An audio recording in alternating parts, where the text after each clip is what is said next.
গল্প আশা যেখানে আলো। রহিম উদ্দিন এক গরিব মুসলিম কৃষক। বাংলাদেশের একটি প্রত্যন্ত গ্রামে তার জন্ম। ছোটবেলা থেকেই দারিদ্র্য ছিল তার নিত্যসঙ্গী।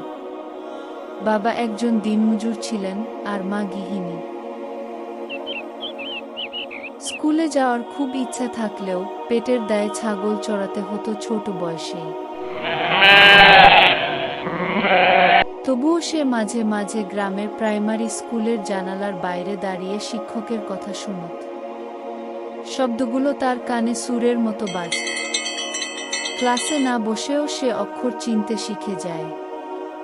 একদিন গ্রামের এক শিক্ষক তাকে দেখে খুশি হয়ে একটা পুরনো বই দিয়ে দেন। সেদিন থেকে তার মধ্যে পড়ার আগ্রহ আরও বাড়ে। 1-2 বছর বয়সে বাবা মারা যায়। সংসারের বোঝা তখন ছোট্ট কাঁধে পড়ে। মা আর 2 ছোট ভাই বোনের মুখের দিকে তাকিয়ে সে ক্ষেতমজুরির কাজ শুরু করে। রোজ ভোরে উঠে নামাজ পড়ে কাজে যেত। আল্লাহর উপর বিশ্বাস ছিল অটুট, তিনি একদিন সব ঠিক করে দেবেন।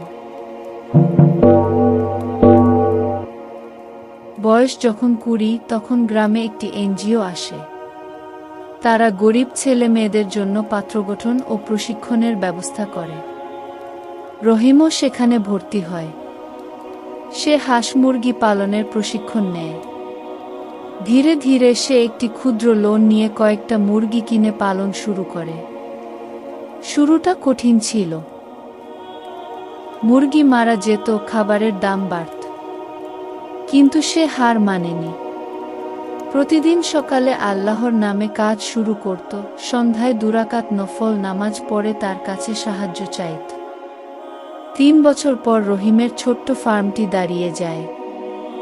সে নিজে লেখাপড়া শিখে নিয়েছে, এখন গ্রামের ছেলে মেয়েদেরও প্রাইভেট পড়ায়। মানুষ তাকে মাওলানা রহিম বলে ডাকে, কারণ সে মসজিদে গিয়ে নিয়মিত কোরআন তিলাওয়াত করে এবং ইসলামী শিক্ষার গুরুত্ব বোঝায়।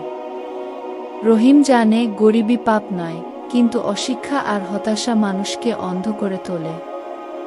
সে তাই সবসময় বলে, আল্লাহ বলেছে, আমার রহমত থেকে নিরাশ হয়ো না। আজ রহিমের ছোট ভাই কলেজে পড়ে, বোন স্কুলে। মা খুশিতে দোয়া করে, হে আল্লাহ, রহিমকে রক্ষা করো। তার হাতে যেন আরও গরিবের উপকার হয়। গরিব থেকে উঠে আসা এই মানুষটি প্রমাণ করেছে, ঈমান, পরিশ্রম আর অটল আশা থাকলে জীবন যে কোনো সময় বদলে যেতে পারে।